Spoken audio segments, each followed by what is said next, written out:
Metal tearing through my Honda Civic wasn't the worst part of dying. The worst part was that my final moments on Earth were spent listening to my best friend, Savannah Mitchell, shrieking through the car speakers because I forgot her baby's overpriced goat milk formula. I died at 29, exhausted, drained, and financially ruined by a woman who weaponized her single motherhood to bleed me dry. I expected the void.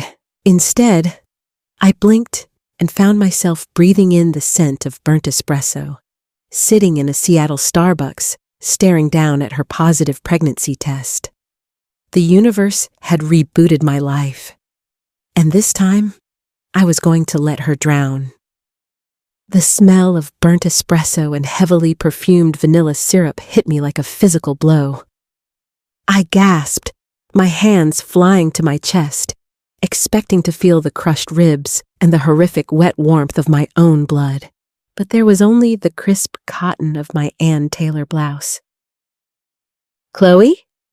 Earth to Chloe? Did you even hear what I just said? I blinked against the harsh fluorescent lighting. Sitting across from me was Savannah. She looked exactly as she had 3 years ago. Perfectly highlighted blonde hair, glowing skin, wearing an oversized vintage denim jacket, and a smug, dramatic pout. Sliding across the sticky table between us was a white plastic stick with 2 glaring pink lines. The date on my Apple Watch read October 14th, 2023. Bile rose in my throat. I had gone back. The universe, in some twisted stroke of mercy or vengeance, had deposited me precisely on the day my life began its downward spiral. In my past life, this was the exact moment I ruined my own future. When Savannah slid that test across the table, I had panicked. I had immediately started calculating her finances. I reminded her that Tyler Reed, the father, was a 28-year-old part-time bartender at the Rusty Anchor who spent his tips on vintage guitar pedals for his dead-end indie rock band. I begged her to be realistic. I told her that being a single mother in Seattle on a receptionist's salary was financial suicide. And how did she repay my desperate, practical love? She called me a toxic, unsupportive corporate drone. She cried, posted a passive-aggressive TikTok about cutting out negative energy, and then, slowly but surely, leached me completely dry. For 3 years, I paid her rent at the Wilcox Apartments. I bought the diapers. I skipped my promotion at KPMG because I was constantly leaving early to pick up her son when Tyler inevitably ghosted. And when I finally pushed back, when I was exhausted and driving through a sleet storm at 2 a.m. to bring her Tylenol, I died. Chloe. Savannah snapped her fingers in front of my face. You're doing that judgy staring thing again. Look, I know it's unexpected, but Tyler and I are going to make it work. A baby is a blessing. I'm going to be a mother. She jutted her chin out, bracing for the argument she expected. The argument we had in the previous timeline. I took a deep breath, letting the ghost of the 18-wheeler's headlights fade from my vision. A slow, wide smile spread across my face. I reached across the table and grabbed both of her hands. Savannah! I gasped, injecting every ounce of fake, bubbly joy I could muster into my voice. Oh my God, a baby! This is incredible! Savannah blinked, momentarily completely derailed. Wait, really? You aren't going to give me a PowerPoint presentation on why Tyler is a loser and how childcare costs $2,000 a month? Are you kidding? I squealed, squeezing her hands tighter. Tyler loves you, and you are so strong, Savannah. You have such a maternal soul. You're going to be the most amazing, intuitive mother. Who cares about money when you have love? Everything will fall into place. The universe provides. I threw her own favorite toxic positivity catchphrases right back at her. The effect was immediate. The defensive posture melted away, replaced by a radiant, self-satisfied glow. "Exactly!" she beamed, tears welling in her eyes. "That's exactly what I told Tyler. It's about energy, Chloe." If I put out maternal, abundant energy, we'll be fine. I knew you'd understand. I am so proud of you for following your heart. I lied smoothly. Let's celebrate. My treat. As I walked up to the counter to order her a decaf caramel macchiato, my hands were trembling, but not from fear. It was adrenaline. In my past life, I was the designated villain who paid all the bills. This time, I was going to be her biggest cheerleader. I was going to agree with every terrible, delusional decision she made. I would applaud her right up to the edge of the cliff. The next 6 months played out like a bizarre stage play where I already knew everyone's lines. As Savannah's belly grew, so did her absolute detachment from reality. She quit her job at the dental office in her 4th month. "The fluorescent lights are bad for my aura," she told me over brunch at Toulouse Petit, casually devouring a $25 plate of beignets. "Plus, Tyler's band is getting a residency at a club downtown. He's going to be bringing in real money soon." In the past life, this was the day I co-signed a lease for a 1-bedroom apartment for her, terrified she would end up on the street. I had drained my emergency savings to cover her first and last month's rent. This time, I took a slow sip of my mimosa. "Good for you, Savannah. Stress is terrible for the baby. You need to prioritize your peace." "Right?" She smiled, wiping powdered sugar from her lips. "Speaking of peace, my lease is up next month. And you know, Tyler's place is a studio with 3 other guys. I was thinking, your 2nd bedroom in Capitol Hill is just sitting there, and you're always working anyway. It would be perfect. We'd be like modern-day Full House." She looked at me with those wide, expectant eyes. The sheer entitlement was breathtaking. She genuinely believed my luxury, hard-earned apartment was her safety net. "Oh, Savannah, I am so heartbroken." I frowned, pressing a hand to my chest to feign devastation. "I didn't tell you. I actually signed a lease agreement yesterday with a new roommate. She's a traveling surgical nurse. Brenda. She works night shifts and requires absolute pin-drop silence during the day. It's in the contract." Savannah's face dropped. "A roommate? But why? You make great money at KPMG." "I have aggressive financial goals," I replied breezily. "But don't worry. You and Tyler are a team. This is the perfect push for him to step up and find a beautiful family home for you 3. A nest of your own." I watched the panic flicker in her eyes, quickly masked by a forced smile. Yeah, totally. The trap of my absolute, unwavering verbal support was working flawlessly. Because I never criticized her, she couldn't play the victim. She couldn't accuse me of being unsupportive. But verbal support doesn't pay for groceries. By month 6, the cracks in her fairy tale began to widen. Tyler, predictably, was crumbling under the pressure. The residency at the club turned out to be a Tuesday night unpaid slot. I received a frantic phone call from Savannah on a rainy Thursday night. "He's useless, Chloe," she sobbed into the phone. "We went to register for baby stuff, and he freaked out over the price of the snoo bassinet. He said the baby can sleep in a cardboard box for all he cares. You need to come over and talk some sense into him." Past Chloe would have rushed over, mediated the fight, and then secretly bought the $1,200 snoo to keep the peace. Present, Chloe put her phone on speaker, muted the mic to take a bite of my pad thai, and then unmuted. "Savannah, you are a goddess creating life. You shouldn't be dealing with this low vibrational energy. But I can't talk to Tyler for you. That would undermine your power as a couple. You need to set a boundary with him." But what if he leaves? She whispered, the real fear finally bleeding through the delusion. If he leaves, he wasn't worthy of your journey, I recited, mimicking the exact garbage she used to read to me from her Instagram astrologers.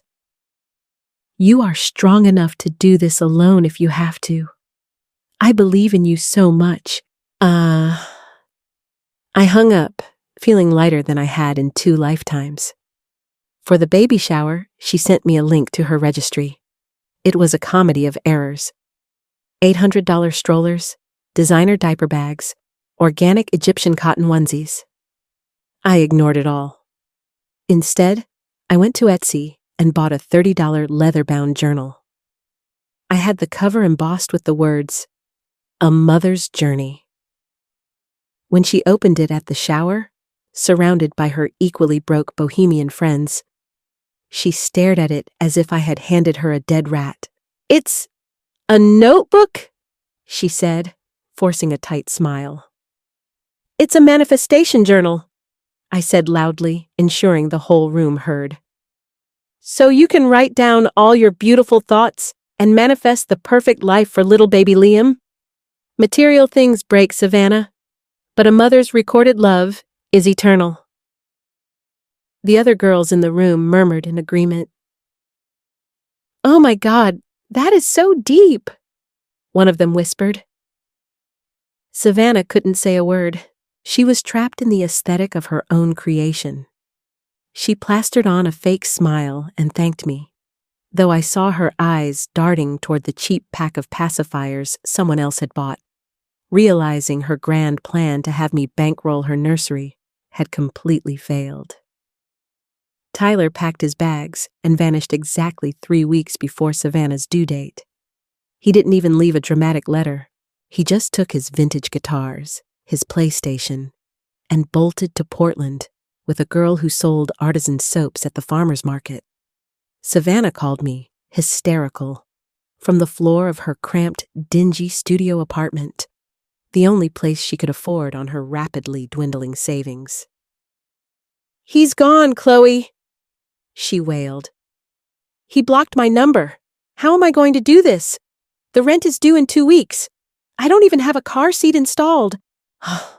"Oh, honey," I cooed into the receiver, sitting at my desk at KPMG, reviewing a quarterly tax report that was about to secure my promotion to senior manager. "This is just the universe clearing space for better things. You are a warrior." "I don't want to be a warrior. I need to pay rent," she finally screamed, the mask slipping. Can you just loan me $3,000 just to get through the birth? I'll pay you back when I get back on my feet." In my past life, I gave her $5,000. I never saw a dime of it back. "Savannah, I wish I could," I lied smoothly, my voice dripping with sympathy. "But remember my new roommate, Brenda? I actually tied up all my liquid assets in a strict long-term CD to afford this place. I literally don't have access to cash right now. But you know what? There are amazing government programs for single mothers. I can send you a link to the WIC application." She hung up on me. 2 days later, she went into labor. It was a Tuesday afternoon. In the previous timeline, I had abandoned a crucial client presentation, sprinted to the hospital, and held her hand for 18 hours while she squeezed my finger so hard she bruised the bone. I fed her ice chips and slept in a miserable plastic chair. This time, my phone buzzed with a text from her mother. "Savannah is at Swedish Medical. Water broke. She's asking for you." I looked at my phone, then looked at the boardroom clock. 2 p.m. The client meeting was going brilliantly. I silenced the phone and slid it into my pocket. I arrived at Swedish Medical Center at 8:30 p.m., holding a modest bouquet of carnations. I walked into the maternity ward, projecting an aura of calm, unbothered grace. Savannah looked awful. Her hair was matted to her forehead, her face pale and puffy. In the clear plastic bassinet beside her bed lay a tiny, swaddled newborn. The room was quiet. Too quiet. Tyler wasn't there. Her mother, who worked 2 minimum-wage jobs and had 0 bandwidth for drama, was already asleep in the corner chair. When Savannah saw me, her eyes flashed with a mix of desperate relief and intense anger. "Where were you?" she rasped. "I was in labor for 14 hours. I was entirely alone." "I am so sorry, sweetie," I said, leaning over to kiss her sweaty forehead before stepping back quickly. "We had an absolute crisis at the firm. I couldn't leave without risking my job. But look at you. You did it. Just like I said you would. You are a superwoman." I walked over to the bassinet and looked down at baby Liam. He was beautiful, innocent. A pang of genuine sorrow hit my chest for the boy. He didn't ask to be born to a deadbeat dad and a mother who viewed him as an accessory to a lifestyle she couldn't afford. But I had to remember. Stepping in to save Liam meant destroying myself. I couldn't be his mother, and I refused to be his mother's ATM. "Chloe," Savannah said, her voice trembling. "They're discharging me on Thursday. I have nothing ready. The apartment is a mess. I haven't slept. I need you to stay with me for the first couple of weeks. Just until I get the hang of it." It wasn't a request. It was an expectation. It was the same expectation that had chained me to her apartment in my past life, cleaning up her vomit, doing her laundry, and rocking Liam at 3 a.m. while she recovered by scrolling on her phone. I smiled warmly, my eyes crinkling with sympathy. "Savannah, I would absolutely love nothing more. Really, but I'm flying out to Chicago tomorrow morning." Her eyes widened in horror. "Chicago? For what?" "A national conference for the firm. It's a huge stepping stone for my career. I'll be gone for 2 weeks." It was the exact conference I had canceled in my past life to stay and wipe her counters. "You're leaving me?" The words barely made it out of her throat. The realization was finally washing over her. The romantic facade of the strong, independent single mom was crashing down, colliding violently with the brutal reality of sleepless nights, dirty diapers, and looming eviction. "I'm not leaving you, babe," I said softly, patting her hand. "I'm just living my life, and you are starting yours. You don't need me to hold your hand. You have all the strength you need right inside you." I pulled out my phone, snapped a quick photo of the baby's feet for Instagram, and slung my designer bag over my shoulder. "Get some rest, Mama," I called out as I walked backward toward the hospital door. "I'll text you from Chicago." As the heavy wooden door of the maternity ward clicked shut behind me, I could hear the faint, high-pitched wail of the newborn beginning to cry. For the first time in 2 lifetimes, I didn't turn back. I walked down the sterile hospital corridor, my heels clicking a sharp, steady rhythm against the linoleum. The true hardship of Savannah's choices was just beginning, and I was going to enjoy the show from a very, very safe distance. Chicago was everything I needed it to be: crisp, professional, and entirely free of baby vomit. I secured the promotion to senior manager, celebrated with a $60 steak, and slept a full 8 hours every single night. Meanwhile, my phone provided a live, high-definition broadcast of Savannah's descent into madness. Instead of texting me directly, which would require admitting she was failing, she took to Instagram. Her feed transitioned rapidly from soft focus, golden hour maternity shoots to frantic, tear-stained videos recorded in her messy studio apartment. "Being a single mom is literally the hardest job in the world," She sobbed into the camera on day 4, little Liam screaming in the background. Where is the village? Everyone talks about the village, but when you actually need help, everyone disappears.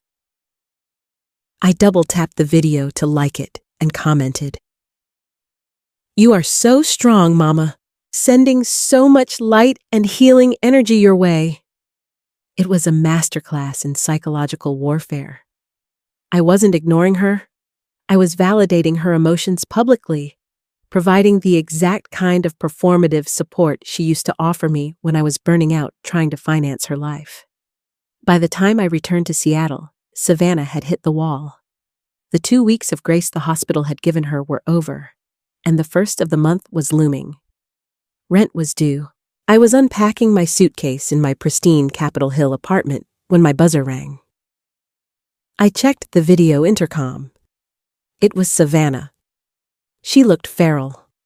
She was wearing the same oversized sweatpants from 3 days ago, her hair in a greasy top knot, a cheap, flimsy car seat dangling from her arm with a sleeping Liam inside. I buzzed her in, poured myself a glass of Pinot Noir, and opened the door. She practically collapsed into my entryway, dropping the car seat with a heavy thud that made the baby stir. I got an eviction notice, she blurted out, bypassing any greeting. Her eyes darted around my spacious living room, taking in the West Elm furniture and the floor-to-ceiling windows overlooking the city. They gave me a pay or vacate in 3 days. I have $200 to my name, Chloe. Oh, Savannah, no!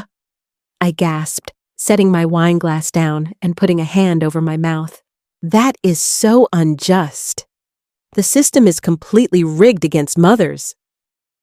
I don't care about the system right now, she shrieked, her voice cracking. I need a place to stay. You have to let me move in. I can sleep on the couch, just until I figure things out. In my past life, this was the exact moment I surrendered my living room. I spent 6 months tiptoeing around baby swings and stepping on Legos, paying full rent while she contributed nothing but complaints about my cooking. Savannah, I already told you, I said gently, adopting a tone of deep, regretful sorrow. My roommate, Brenda, the surgical nurse, she actually works from home 3 days a week now, doing telehealth triage. It's a HIPAA violation to have unauthorized people in the apartment during her shifts. She's incredibly strict about it. So kick her out, Savannah demanded, the sheer audacity of her entitlement making my jaw physically clench. I am your best friend. I have a newborn baby. You're choosing a stranger over me? I signed a legally binding lease, honey, I said softly. I can't just break the law. That would be chaotic energy, and we both know you and Liam need stability right now. She stared at me, her chest heaving. The realization that her ultimate safety net, my guilt, was completely gone, was finally settling in. Then what am I supposed to do? She cried, sinking to the floor next to the car seat. Well, I tapped my chin thoughtfully. What about Harrison? Harrison was a lovely, painfully shy IT technician we had known since college. He had carried a torch for Savannah for years. In the previous timeline, she kept him firmly in the friend zone, only stringing him along when she needed someone to help her assemble IKEA furniture or jumpstart her car. Savannah's eyes lit up, a fresh victim. Harrison, she whispered. Yes, he has that big house out in Bellevue. He's always saying he wants to help. She grabbed her phone and started texting furiously. I watched her, sipping my wine, feeling a profound sense of peace.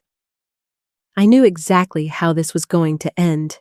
Harrison was a nice guy, but his new girlfriend, an assertive corporate lawyer named Jessica, was not a woman who suffered fools. 2 days later, Savannah launched a GoFundMe. Help a single mother keep a roof over her baby's head. Her goal was $10,000. I donated $5 anonymously, just to leave a comment. The universe will provide. Keep shining your light. She raised a total of $340. The echo chamber of bohemian friends and spiritual gurus she had cultivated online were perfectly happy to send good vibes, but utterly unwilling to send cash. The day the eviction took effect, Harrison drove his Subaru to her apartment. He packed her meager belongings and drove her to a cheap, weekly-rate motel off Aurora Avenue. Jessica had categorically refused to let Savannah move into their guest room, citing Savannah's lack of a concrete financial plan. Savannah was completely, utterly on her own. 6 months passed. In the grand tapestry of my reborn life, they were the best 6 months I had ever experienced. I was thriving at work, my bank account was swelling, and I had started dating a wonderful, financially literate architect named David. Savannah, however, was drowning in the deep end of the reality she had created. She had been forced to take a job as a shift manager at a chaotic, understaffed fast food franchise just to cover the weekly motel fees and basic groceries. The irony was exquisite. The woman who once quit a receptionist job because the fluorescent lights disrupted her aura was now wearing a polyester visor and coming home smelling like stale fryer grease. We barely spoke, though I dutifully liked every single one of her increasingly bitter Facebook updates. I kept tabs on her, not out of care, but out of a morbid fascination with watching karma execute its flawless design. Then came the Tuesday morning that shattered what was left of her fragile world. I was sitting in my glass-walled office at KPMG, finalizing a merger document, when reception called up. "Chloe, there is a woman down here named Savannah Mitchell. She doesn't have an appointment, and she's causing a scene." I sighed, saving my document. "Send her up, please, but have security stand by." When the elevator doors opened, I barely recognized her. The glossy, vibrant Savannah was gone. She was gaunt, her skin dull and broken out. She was wearing a stained hoodie, and her eyes were wild, darting around the polished mahogany lobby of my firm like a cornered animal. She didn't have Liam with her. She marched straight toward my office, ignoring the startled looks of the partners. I stood up, smoothing my tailored skirt, and met her at the door. "How could you do this to me?" she hissed, her voice trembling with a rage so profound it shook her entire frame. "Savannah, what are you talking about?" I asked, genuinely confused, keeping my voice low and modulated. "Child Protective Services!" she screamed, slapping her hands against the glass wall of my office. Heads turned in the bullpen. "CPS showed up at my motel this morning. They took pictures of the room. They questioned me about my work hours. They asked why Liam was sleeping in a laundry basket." A cold thrill shot down my spine. I hadn't called CPS. I wouldn't have bothered. But living in a seedy motel with thin walls and a screaming infant? It was inevitable that a neighbor or a maid would make the call. "That is terrible, Savannah," I said, folding my arms. "But why are you here blaming me?" "Because you're the only one who knows how bad it is," she accused, tears streaming down her face, cutting tracks through the grime on her cheeks. "You're the only one who knows I don't have a crib. You did this to punish me for not doing things your way." "Savannah, stop," I said, my voice dropping the fake supportive tone for the first time. It was cold, sharp, and commanding. "I haven't thought about your living situation in months. I didn't call CPS, but clearly whoever did thought your son was in danger. Is he?" She recoiled as if I had struck her. "I am doing my best. I am a good mother. If you had just helped me, If you had just given me the spare room or loaned me the money, none of this would be happening. There it was, the ultimate deflection of accountability. Even now, facing the potential loss of her child, it was my fault for not acting as her human shield. I am not your husband, Savannah, I said quietly, stepping closer to her. I am not Tyler. I am not your mother. I am not the universe. I am just a woman who decided to stop setting myself on fire to keep you warm.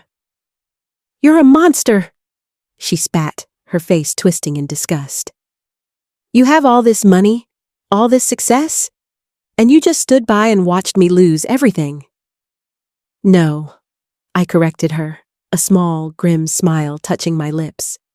I didn't watch you lose everything. I watched you throw it away. I tried to warn you, once upon a time.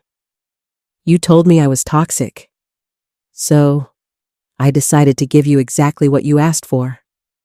My complete, uncritical support of your choices. This is where your choices led you. I looked over her shoulder and nodded at the 2 security guards who had quietly approached from the elevators. Miss, the taller guard said gently, taking her by the elbow. You need to leave the premises. Now. Savannah didn't fight them. All the fight had drained out of her. She looked at me one last time, her eyes hollow and utterly defeated, before letting the guards escort her to the elevator. I walked back into my office, sat down at my desk, and opened my laptop. I had a merger to finalize. For the first time in my life, the air in the room felt perfectly clean. My life with David was a masterclass in stability. We spent our weekends browsing farmers markets, discussing index funds over French press coffee, and planning a trip to Tuscany. It was a stark, beautiful contrast to my past life, which had been entirely consumed by frantic 3 a.m. diaper runs and screaming matches over Savannah's overdrawn checking accounts. But a dying star inevitably tries to pull everything into its orbit before it collapses. 2 months after the lobby incident, I was stepping out of my apartment complex, a yoga mat tucked under my arm, when a man in a beige windbreaker stepped into my path. "Chloe Hastings?" he asked, holding a manila envelope. "Yes?"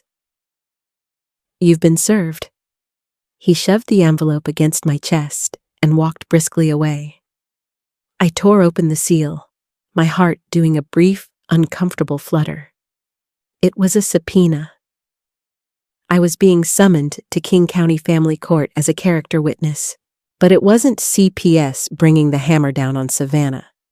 It was Richard and Margaret Reed, Tyler's parents. In my past life, I had never met the Reeds. Tyler had always claimed they were toxic, controlling boomers who didn't understand his artistic vision. Translation: they were wealthy, practical people who cut him off when he dropped out of community college to play the tambourine.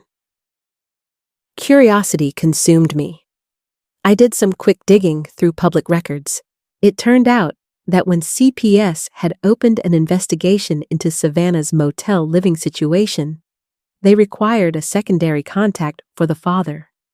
They had tracked down Tyler, who was currently living in his parents' pool house in Mercer Island after his Portland artisan soap romance went up in flames. Margaret Reed, a woman who served on the board of 3 different country clubs and possessed a spine made of pure titanium, had discovered she had a grandson living in a roach-infested motel on Aurora Avenue. She had hired the most ruthless family law attorney in Seattle to file for emergency guardianship. My phone rang later that evening. It was an unknown number, but I recognized the frantic, wet breathing instantly. "Chloe!" Savannah's voice was a ragged whisper. "Please don't hang up. Please." I put the phone on speaker and continued chopping bell peppers for the fajitas David and I were making. "I'm listening, Savannah." "Tyler's parents are trying to steal Liam," she sobbed, the hysteria raw and unfiltered. "They're monsters, Chloe. They showed up at the motel with a police escort last week for a supervised visit. Margaret looked at me like I was trash. They're telling the judge I'm unfit. They're using the eviction against me. They're using the GoFundMe against me." "That sounds incredibly stressful, Savannah," I murmured, tossing the peppers into a sizzling pan. "They subpoenaed you because you've known me the longest," she rushed on, desperation making her voice pitch up. "My lawyer says you can save me. You just have to tell the judge that I'm a perfect mother. Tell them my apartment was clean. Tell them the eviction was an illegal landlord dispute, not because I didn't have the money. Tell them you're helping me financially now, so Liam has a stable future." I paused, the wooden spatula resting on the edge of the skillet. In the previous timeline, when Savannah faced a minor dispute with a landlord, I had committed perjury for her. I had stood before a mediator and lied through my teeth about her income and responsibility, risking my own professional standing. "Savannah," I said, my voice dripping with that familiar, synthetic sweetness, "I cannot tell a judge that I am financing your life. That would rob you of your agency. You are a strong, capable woman. You don't need me to be your savior. I will go to court, and I will speak my absolute truth about the incredible, spiritually focused journey you've been on." "No!" she shrieked. "No spiritual crap, Chloe. I need you to lie. If you don't lie, I'm going to lose my baby." "Lying is a very low vibrational action, sweetie," I replied smoothly. "I'll see you in court. Keep your head up." I hung up, blocked the temporary number she was calling from, and served dinner. King County Family Court was a sterile, unforgiving place. The fluorescent lights buzzed overhead, illuminating the exhaustion and misery of everyone waiting in the beige corridors. I wore a tailored navy suit, my hair pulled back into a sleek chignon. I looked exactly like what I was, a reliable, high-earning professional. When I entered courtroom 4B, the tension was thick enough to choke on. On the petitioner's side sat Tyler, looking bloated and terrified in a suit that didn't quite fit, flanked by his parents. Margaret Reed was impeccably dressed in a St. John knit, her posture rigid, her eyes locked onto the judge's bench like a sniper. On the respondent's side sat Savannah.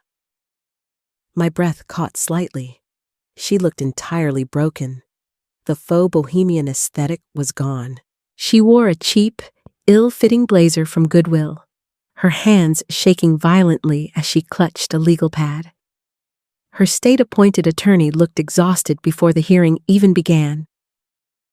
When my name was called, I walked to the witness stand, placed my hand on the Bible, and swore to tell the truth. I intended to do exactly that. Savannah's public defender, a balding man named Mr. Henderson, approached me first. "Ms. Hastings, you have known the respondent, Savannah Mitchell, for over a decade, correct?" "I have," I smiled politely. "In your observation, does Ms. Mitchell love her son, Liam?"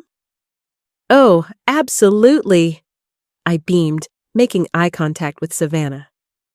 She has spoken endlessly about her maternal aura and the deep, cosmic connection she shares with Liam. She believes love is the absolute foundation of everything. Mr. Henderson looked slightly relieved. And would you say she is dedicated to his well-being?" "She is entirely dedicated to her vision of motherhood," I answered carefully. "She even left her job at a dental office while pregnant to protect her peace and ensure she wasn't exposed to negative energy. She is very focused on her internal environment." The judge, a no-nonsense woman with sharp spectacles, peered over her glasses at me. The Reed's expensive attorney, a shark in a pinstripe suit named Vance? Wait, no, a shark named Harrison Armani. A different Harrison, clearly, as my brain auto-corrected the Seattle lawyer scene, scribbled something furiously on his notepad. Mr. Henderson swallowed hard, sensing the subtle trap in my words. No further questions. Mr. Armani stood up slowly, buttoning his suit jacket. He approached the podium with predatory grace. Ms. Hastings, Armani began, his voice a rich baritone. You mentioned Ms. Mitchell left her job to protect her peace. Did she secure alternative employment to prepare for the financial realities of childbirth?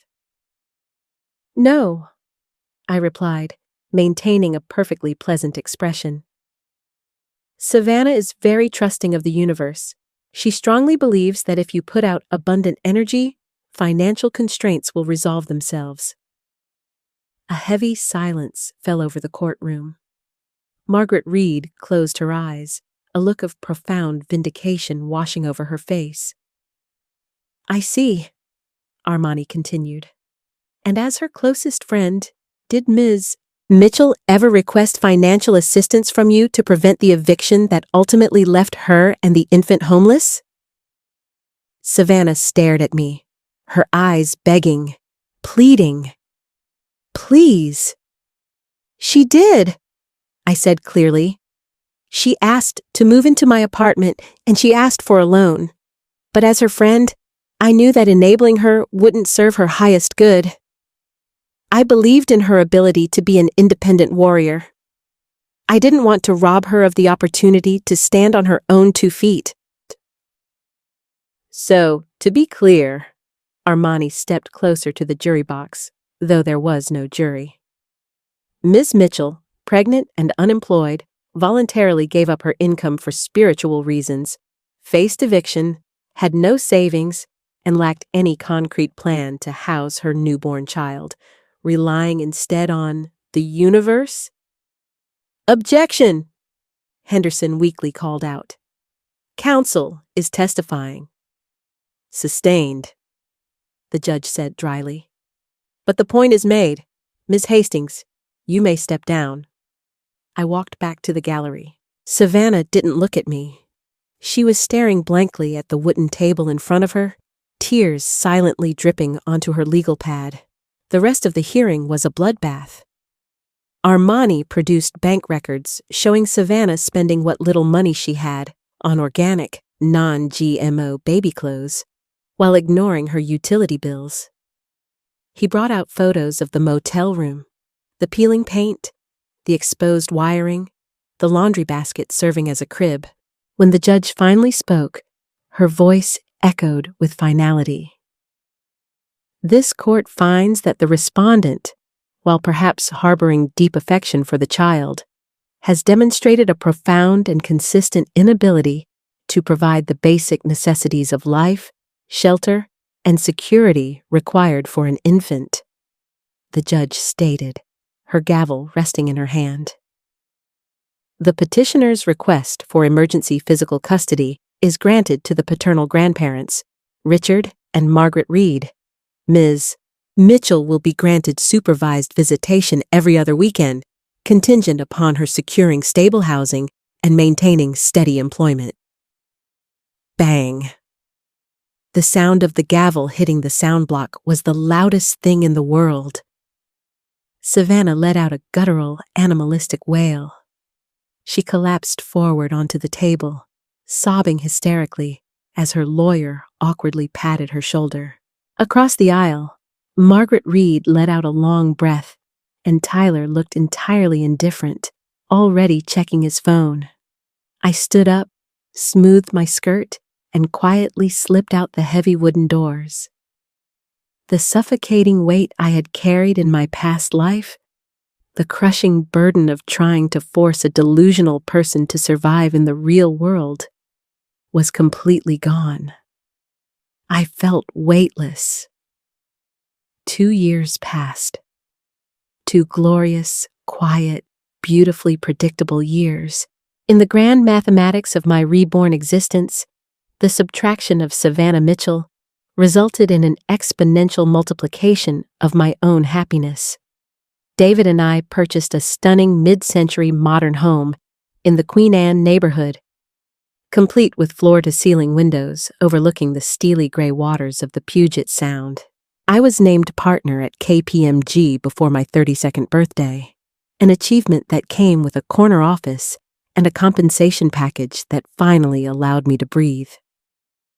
My past life, the crushing, suffocating debt, the chronic exhaustion, the lingering smell of cheap baby formula, and the endless, unwashed resentment, felt like a bizarre fever dream I had finally, permanently woken up from. As for Savannah, she didn't get her act together. In fact, she leaned into her failure with breathtaking enthusiasm.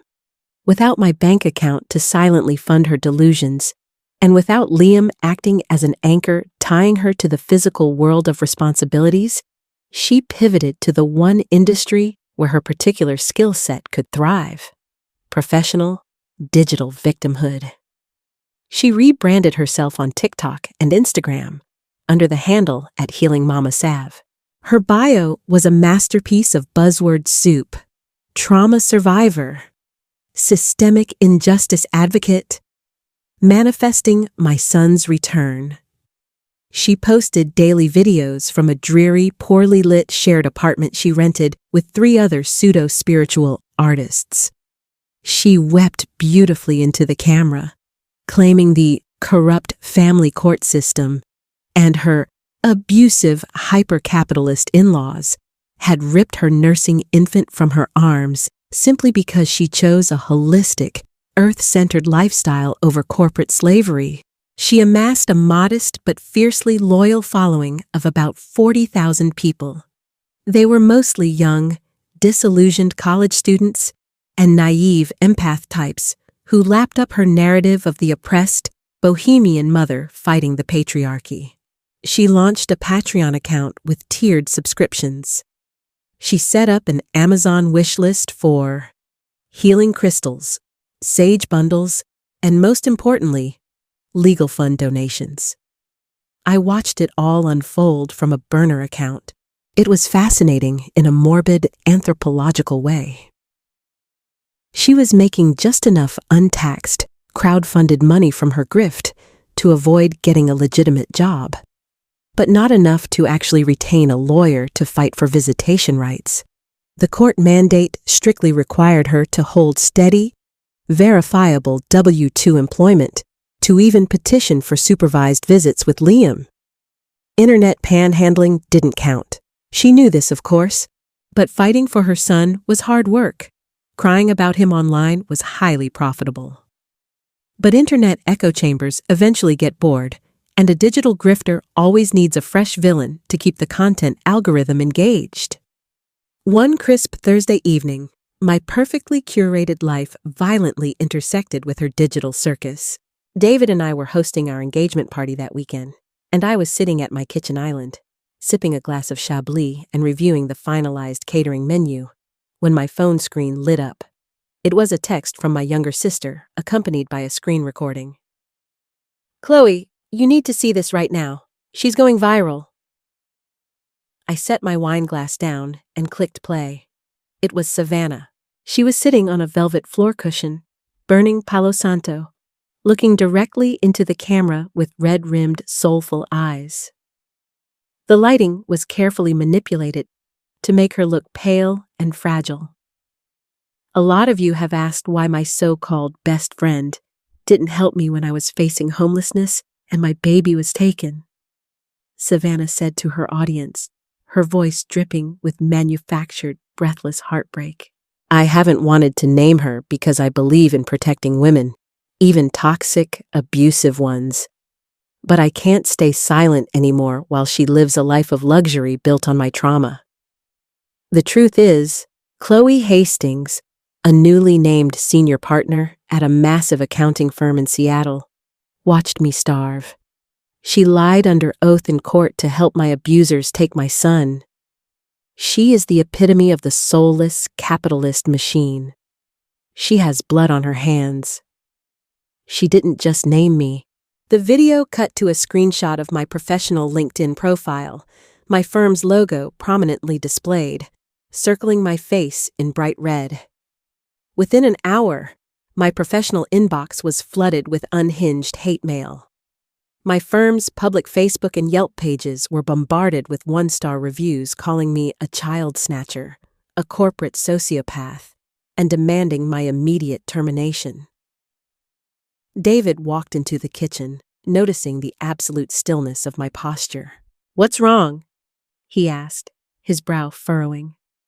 I turned the phone around and played the video for him.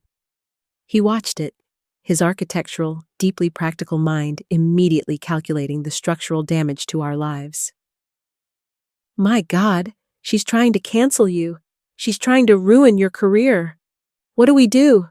Do we call a defamation lawyer? Do we call the police?" "No," I said, a slow, icy calm washing over me. In my past life, I would have been terrified. I would have felt my heart pounding in my throat. I would have called her, hyperventilating, begging her to take it down, maybe even offering her a massive check to buy her silence and protect my job. But I wasn't that Chloe anymore. That Chloe died in a car crash. This Chloe understood the mechanics of warfare.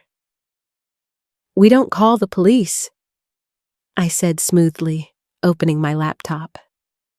"We call Margaret Reed." I had kept in touch with Tyler's mother. Despite our undeniably icy introduction in family court years ago, Margaret and I shared a mutual, unspoken respect. We were both women who dealt strictly in reality, and neither of us tolerated parasites. I found her private cell number in my contacts and dialed. She answered on the second ring. "Chloe." Margaret's crisp, aristocratic voice came through the speaker. "I assume this isn't a social call to discuss the floral arrangements for your wedding? I saw the TikTok video." "It's a headache, Margaret," I said, leaning back in my bar stool. "She's soliciting thousands of dollars in funds under the explicit guise of fighting you in court. Tell me, is she actually fighting you?"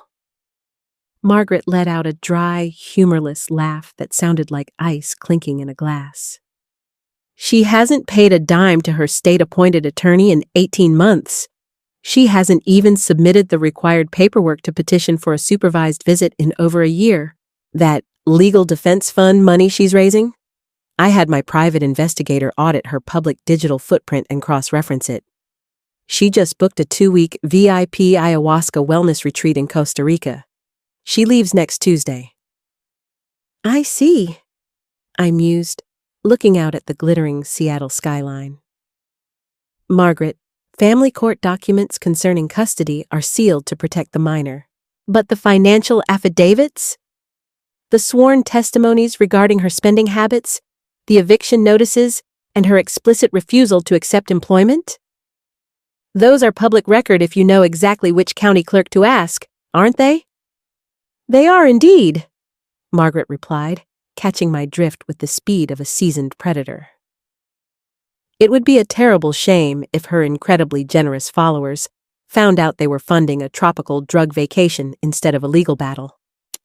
"A terrible, terrible shame," I agreed, a genuine smile finally touching my lips.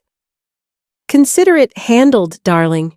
Enjoy your engagement party," Margaret said, and hung up. 48 hours later, a massive, meticulously organized anonymous document dump hit Reddit and was quickly cross-posted to TikTok by several prominent drama commentary channels.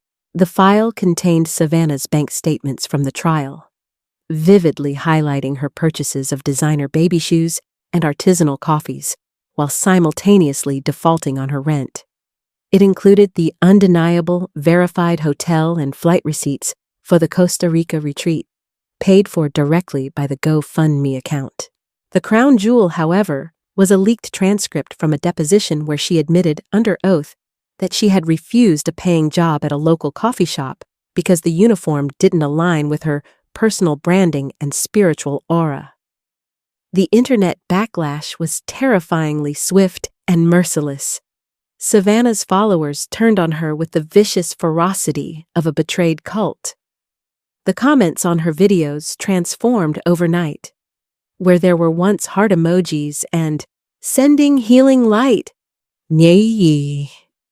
there were now thousands of furious messages. You stole my tuition money to go to a luxury resort, you fraud. And you literally abandoned your kid to smoke weed and travel.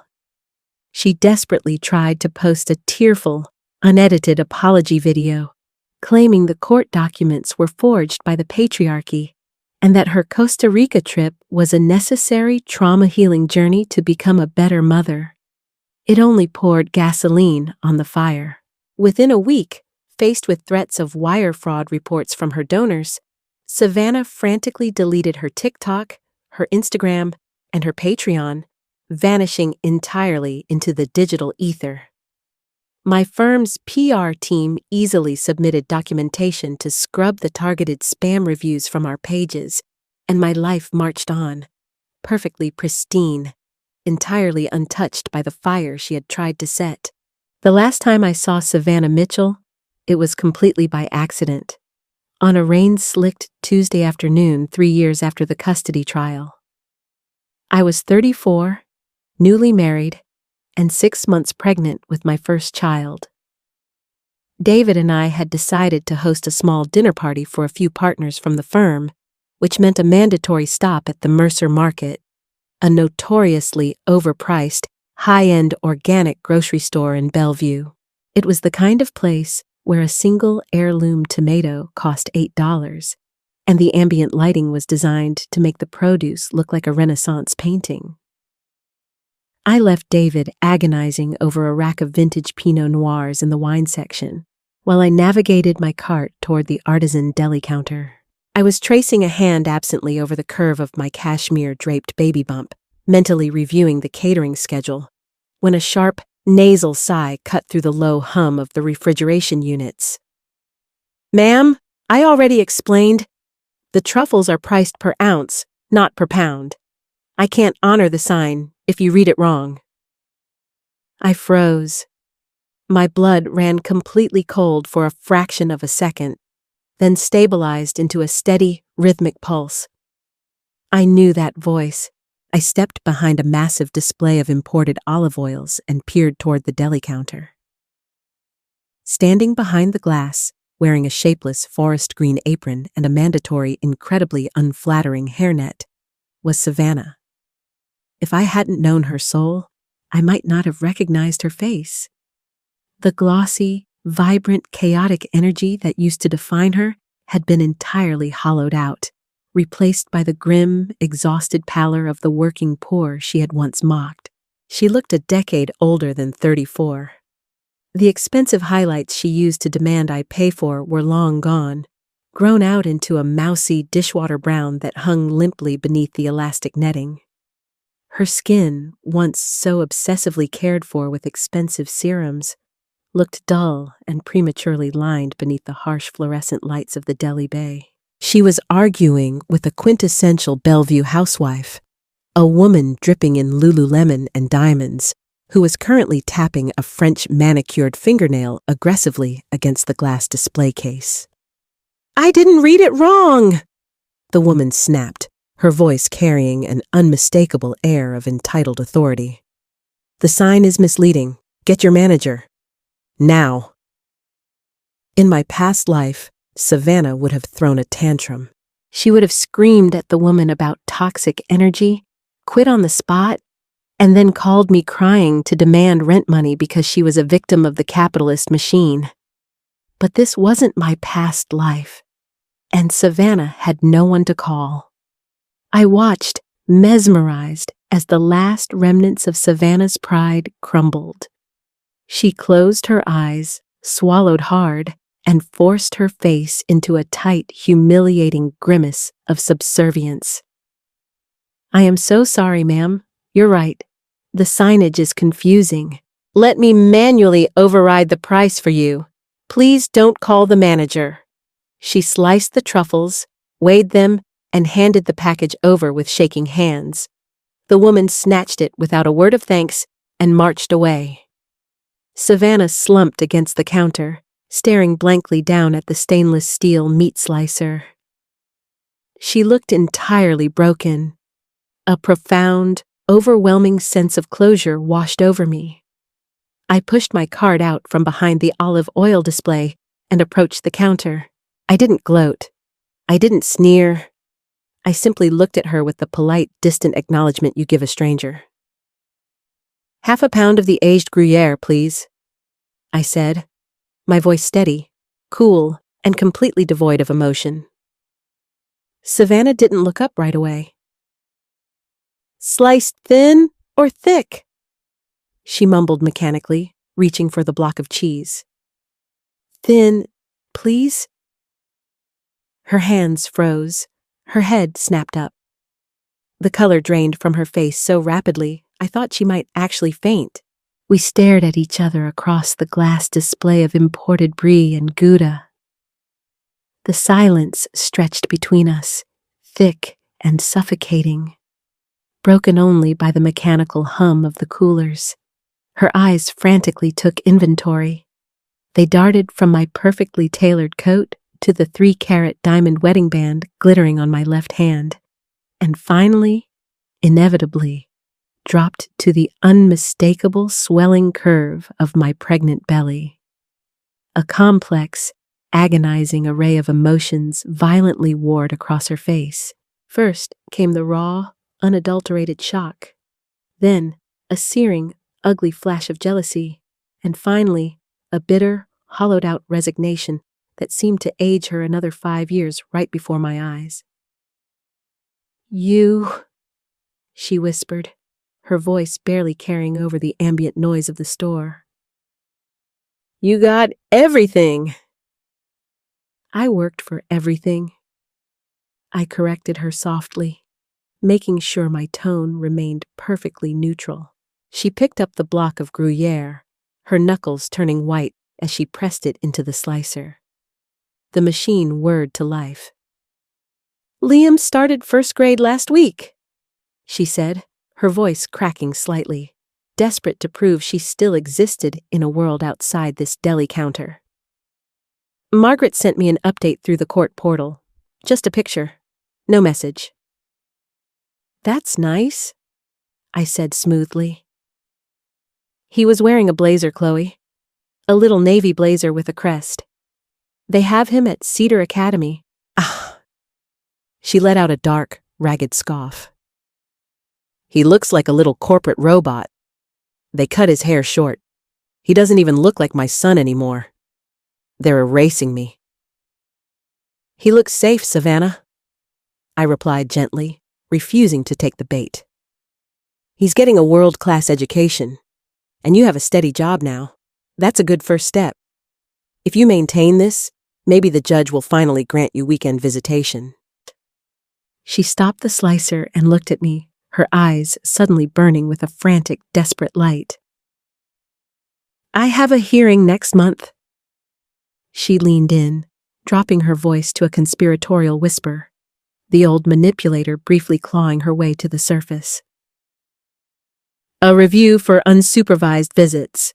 The judge wants to see a strong, stable support system. My lawyer said if I can get character references from upstanding community members, professionals, it would tip the scales." She looked pointedly at my designer clothes. She was doing it again. Even now, wearing a hairnet and slicing cold cuts, she was trying to extract something from me. "Just a letter, Chloe," she pleaded, her voice taking on that familiar, pathetic whine. "You're a partner at KPMG now. I saw it on LinkedIn. If you write a letter on your firm's letterhead saying I'm a changed woman, saying I'm stable, they'd believe you. Please. I just want to see my boy." In the previous timeline, I would have caved. I would have felt a crushing, agonizing wave of guilt. I would have typed out a glowing, fictionalized account of her character, risked my professional reputation, and handed her Liam on a silver platter just to make the crying stop. This time, I looked her dead in the eye, feeling absolutely nothing but pity. "I can't do that, Savannah," I said calmly. Because I don't know you anymore. And the woman I did know would only use a child as a prop for her own ego. Lying to a family court judge would be very low vibrational of me. You taught me to protect my peace, remember? Her mouth dropped open. The sheer, icy finality of my words struck her like a physical blow.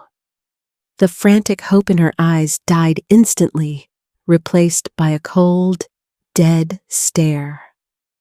She silently wrapped the sliced Gruyere in white butcher paper, slapped a barcode sticker on it, and slid it across the glass counter. "Enjoy your cheese!" she spat, her voice laced with pure venom. "Thank you," I replied politely. I placed the package in my cart and turned my back on her. As I walked away, the wheels of my cart gliding smoothly across the polished concrete floor, I felt a physical weight lift from my shoulders. I walked toward the floral section, where David was waiting for me.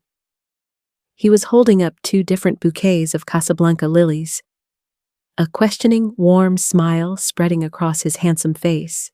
I smiled back, looping my arms securely through his, leaning into the solid, comforting warmth of my husband. I didn't look back at the deli counter. I didn't need to check on her, and I didn't need to worry. I had lived 2 lives, and I finally understood the greatest, most brutal lesson the universe had to offer. You cannot save someone who is deeply, passionately in love with their own drowning. You can only stand on the shore, build your own beautiful house, and let the tide do exactly what it was always going to do. Wow, what a journey. From a tragic past life to the ultimate masterclass in karma, Chloe's story proves that sometimes the most ruthless thing you can do to a toxic person is simply stop standing in their way. Savannah wanted to rely on the universe, and the universe definitely delivered a brutal reality check. If you love this story of rebirth, boundaries, and savage petty revenge, please hit that like button and share this video with someone who needs a reminder to protect their peace. I want to hear from you. Do you think Chloe went too far by egging Savannah on, or did Savannah bring every single bit of this upon herself? Let me know your spiciest thoughts in the comments below. And don't forget to subscribe and ring the bell so you never miss another dramatic Reddit story time. See you in the next video!